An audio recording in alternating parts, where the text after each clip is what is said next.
നമസ്കാരം. ഇന്ന് നമ്മൾ പാലൂർ കോട്ടയുടെ വിശേഷവുമായിട്ടാണ് നിങ്ങളുടെ മുമ്പിൽ വന്നിട്ടുള്ളത്. വളരെ മനോഹരമായ, ഞങ്ങൾ കണ്ടതിൽ വളരെ രസകരമായ, ഞങ്ങളൊരു ഈവനിങ്ങിൽ 2 ദിവസം മുമ്പ് ഒരു ഈവനിങ്ങിനാണ് ഞങ്ങളവിടെ എത്തിയത്. വളരെ മനോഹരമായ, വളരെ സൗന്ദര്യപ്രദമായ കുന്നുകളും ചെരുവുകളും ഒരു നല്ല മനോഹാരിതകൾ ഉൾക്കൊണ്ടിട്ടുള്ള ഒരു പ്രദേശമാണ് പാലൂർ കോട്ട. അപ്പോൾ ഞങ്ങൾ എന്താണ് ഈ പാലൂർ കോട്ട, ഈ പാലൂർ കോട്ടയുടെ വിശേഷങ്ങൾ എന്താണ്, എന്തുകൊണ്ടാണ് അങ്ങനെ പാലൂർ കോട്ട എന്നൊരു പേര് അതിന് വന്നത്, എന്തൊക്കെയാണ് അവിടുത്തെ ചരിത്ര പാശ്ചാത്തലം ഇങ്ങനെയുള്ള കാര്യങ്ങളൊക്കെ ഞങ്ങൾ അറിയാൻ ആഗ്രഹിച്ചു. അങ്ങനെ ഞങ്ങൾ ആ പാലൂർ കോട്ടയുടെ വിശേഷങ്ങളുമായി അവിടെ ഒരുപാട് കാലം താമസിച്ച് താമസം മാറിയ മധുവിൻ്റെ ഫാമിലിയെ ഞങ്ങളവിടെ കണ്ടെത്തി. മധുവും മകളും ഹസ്ബൻഡും മധുവിൻ്റെ ഭാര്യയുമുള്ളൊരു കുടുംബത്തെ ഞങ്ങൾ കണ്ടെത്തി. അവരിൽ നിന്ന് ഞങ്ങൾ ആ ഹിസ്റ്റോറിക്കലായിട്ടുള്ള എല്ലാ കാര്യങ്ങളും ഞങ്ങൾക്ക് അവരിൽ നിന്ന് അറിയാൻ കഴിഞ്ഞു. അപ്പോൾ നമുക്ക് ആദ്യം തന്നെ ആ മധുവിൻ്റെ കുടുംബത്തെ ഒന്ന് പരിചയപ്പെട്ടതിന് ശേഷം അല്പം അവിടുത്തെ ആ ഒരു വ്യൂസ്, ആ മനോഹാരിത കണ്ടതിന് ശേഷം നമുക്ക് തിരിച്ചു വരാം. എൻ്റെ പേര് മധു, ഭാര്യ ശീല, ഇത് മോള്, ഇത് മരുമകൻ, ഇത് പേരക്കുട്ടികളുണ്ടാവും. മോനെ എങ്ങനെയുണ്ട് അവിടെ കണ്ടിട്ട്? ഇതിനു മുമ്പ് വന്നിട്ടുണ്ടോ? ചെറിയ കുട്ടിയപ്പോ നിങ്ങൾക്ക് ഇവിടെ എന്താ തോന്നുന്നത്, പഴയകാല അനുഭവം?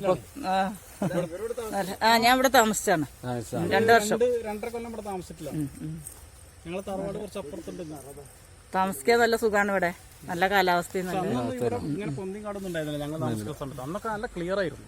ഇവിടുന്ന് ഇഷ്ടപോലെ 10-30 പണിക്കാരൊക്കെ ഡെയിലി കയറി വരുമായിരുന്നു ഇവിടെ ജോലി ചെയ്യാൻ വേണ്ടി. ഇപ്പൊ ഇവിടുന്ന് എല്ലാ വീടെല്ലാം പോയതിന്റെ ശേഷം ഇപ്പൊ ആരുമില്ല. ഇപ്പൊ എല്ലാവരും റോഡ് സൈഡിലേക്ക് അങ്ങോട്ട് കയറി. ഇവിടെ ആരുമില്ല. ഇവിടെ ഞങ്ങൾ 5 വീട്, ഞങ്ങൾ 5 വീട് താഴത്ത് ഇറങ്ങി, ആരുമില്ല. നിങ്ങൾ മരുമകൻ എന്താ പേര്? ഞാൻ പാണ്ടിക്കാട് ശ്രീജിത്ത്. എന്ത് ചെയ്യുന്നു? പാണ്ടിക്കാട് ബാങ്കിൽ വർക്ക് ചെയ്യാം. ഏതാ ബാങ്ക്? റൂറൽ സഹകരണ ബാങ്കാണ്. ബാങ്ക്. എന്ത് തോന്നുന്നു? ഇവിടെ അടിപൊളിയല്ലേ, ഞങ്ങൾ ഇങ്ങനെ കാണാൻ ഇടയ്ക്ക് വരലുണ്ട്. ഇതിന് മുമ്പ് ദിവസമൊക്കെ വന്നിരുന്നു. നിങ്ങൾ പിന്നെ ഇവിടെ തന്നെ ജനിച്ച് ഇവിടെ വരുമ്പോ ഒരു നോസ്റ്റാൾജിക് ഫീലിംഗ് ആണ്. നമ്മൾ ഇടയ്ക്ക് സമയം കിട്ടുമ്പോഴൊക്കെ വരാറുണ്ട്. ഇവിടെ ജനിച്ച ആളാണ്. ഇവിടെ ഈ വീട്ടില് എന്ത് ചെയ്യുന്നു? ഞാൻ ടീച്ചറായിട്ട് വർക്ക് ചെയ്യായിരുന്നു. ഞാൻ 25 വയസ്സ് വരെ ജീവിച്ചത് ഇവിടെയാണ്. ഇതിന്റെ ഒന്ന് ഇവിടെ ആയിരുന്നു വീട്. ആദ്യത്തെ വീട് ഇവിടെയാണ്. ഞാൻ 25 വയസ്സ് വരെ ജീവിച്ചു ഇവിടെയാണ്. എന്റെ അച്ഛൻ്റെ കാലത്ത് ഇവിടെ വന്നാണ്.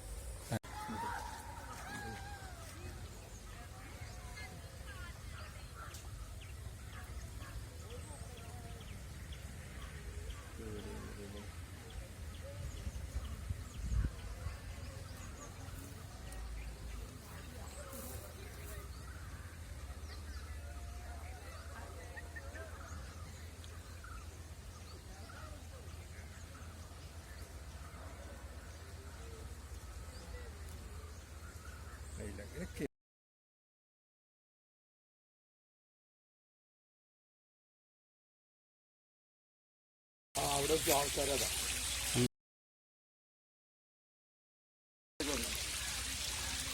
എവിടെ വെള്ളക്കാട്ടിൽ നിൽക്കുന്നത്?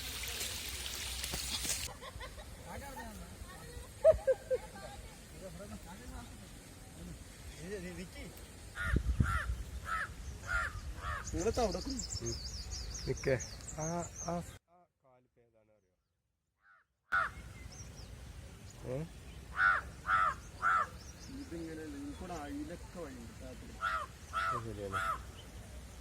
അല്ലടാ,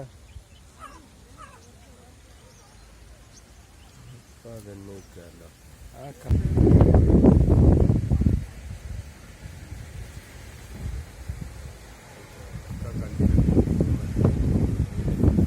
ഇപ്പൊ പഴയ കാലത്തൊന്നും പെടുന്ന നോക്കി വരച്ചത് കാണുന്നു.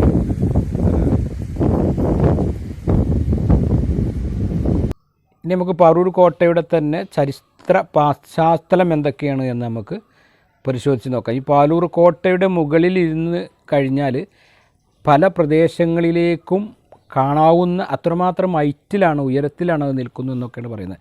ഏതായാലും നമുക്ക് മധുവിൻ്റെ കുടുംബത്തോട് തന്നെ ആ പാശ്ചാത്തലങ്ങൾ, ആ സാഹചര്യങ്ങൾ, സന്ദർഭങ്ങൾ വിശദമായി ചോദിക്കുക അറിയാം. എന്താ ഈ പാലൂർ കോട്ട? എന്താ പാലൂർ കോട്ട എന്ന് പറയുന്നത് ടിപ്പു സുൽത്താനെ പണ്ട് ഒളിച്ചു താമസിച്ചിരുന്ന സ്ഥലമെന്ന് പറയണേക്കണ വേറെ മാത്രമേ ഉള്ളൂ. അപ്പോൾ ഇത് ഈ കോട്ടയുടെ മുകളിലൊക്കെയാണ് വന്ന് താമസിച്ചിരുന്നത്. ഇവിടെ ഒരു ഉമ്മിക്കുന്നുണ്ട്, ഇവിടെ ഉമ്മിക്കുട്ടി കുന്നാണെന്നൊക്കെ പറയണേക്കാം. ചരിത്രം നമുക്ക് അറിയാം. കോട്ടേന്റെ രൂപമാണല്ലോ ഇത് ഏകദേശം. ഒരു ഏകദേശം ഒരു ഉയർന്ന പ്രദേശമായിട്ടൊരു കോട്ടേന്റെ രൂപമാണ്. അങ്ങനെ പാലൂർക്കോട്ട എന്ന് അന്ന് പേരിട്ടാണ്. അന്ന് മൂപ്പര് പറഞ്ഞിട്ട് പേരിട്ടുണ്ട്. ടിപ്പു സുൽത്താന്റെ കാലത്ത് അവര് പേരിട്ടാണ് പാലൂർക്കോട്ട എന്നുള്ളത്. അവർക്ക് അതിന്റെ ഉയരത്തിലിരുന്ന എല്ലാ സ്ഥലവും കാണുകയും ചെയ്യാം. ഇവിടെ ടിപ്പു സുൽത്താൻ വന്ന് ഇവിടുത്തെ 10,000 ഭടന്മാരായിട്ട് താമസിച്ചു എന്നൊക്കെ പറഞ്ഞിട്ട് ഒളി സംഗീതമായിരുന്നു അത്ര. ബ്രിട്ടീഷുകാരായിട്ട് പേടിച്ചിട്ട് വന്ന് താമസിച്ചു. അങ്ങനെ സമയത്ത് ഇവിടെ വെള്ളം കെട്ടിയിട്ട് ഈ ഒരു ചാല് വഴി ആ കോട്ടയം മുകളിലേക്ക് വെള്ളം കയറ്റിക്കുന്നു പറഞ്ഞു. അതേമാതിരി ഇവിടെ ഒരു ചാലുണ്ട്. ഈ ചാല് വഴി ആ കോട്ടയം മുകളിലേക്കും വെള്ളം കയറ്റിയിരുന്നു പറയാം. എന്നിട്ട് ടിപ്പു സുൽത്താൻ ഉള്ള സമയത്ത് അവശിഷ്ടങ്ങൾ കുറെ കാണുന്നുണ്ട്. കോട്ടക്കൽ ചാലുകളും കോട്ടക്കൽ ടു പെരിന്തൽമണ്ണ ഈ റോഡുണ്ടല്ലോ, അത് ശരിക്കും ടിപ്പു സുൽത്താന്റെ കാളവണ്ടി കൊണ്ടുപോകാൻ വേണ്ടി ഇട്ട വീടാണ്. അല്ല വഴി ഇതാണ്, റോഡാണ്. അന്ന് ഞങ്ങളെ കുട്ടിക്കാലത്തൊക്കെ ഇവിടെ രണ്ട് ബസ്. ഈ കുളം കുളമുണ്ട്. ആ കുളത്തുനിന്നുള്ള വെള്ളമാണ് ശരിക്കും ഒഴുകി പോകുന്നത്. ഈ കുളത്തിൽ ഈ പാടത്തുനിന്നൊക്കെ പാടെ ഒഴുകി വരണം. ഈ പാടത്തൊക്കെ നല്ല ഫുള്ള് വെള്ളമായിരിക്കും.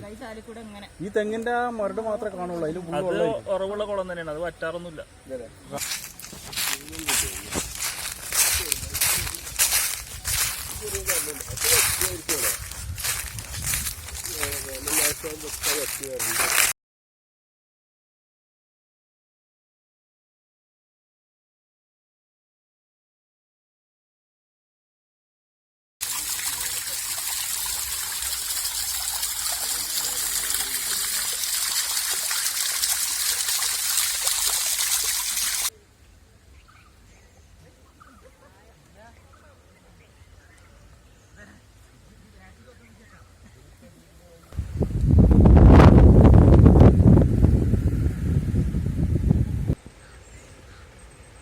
അതിപ്പോ എഴുന്നേക്കാരം വരുന്ന വെച്ചാലേ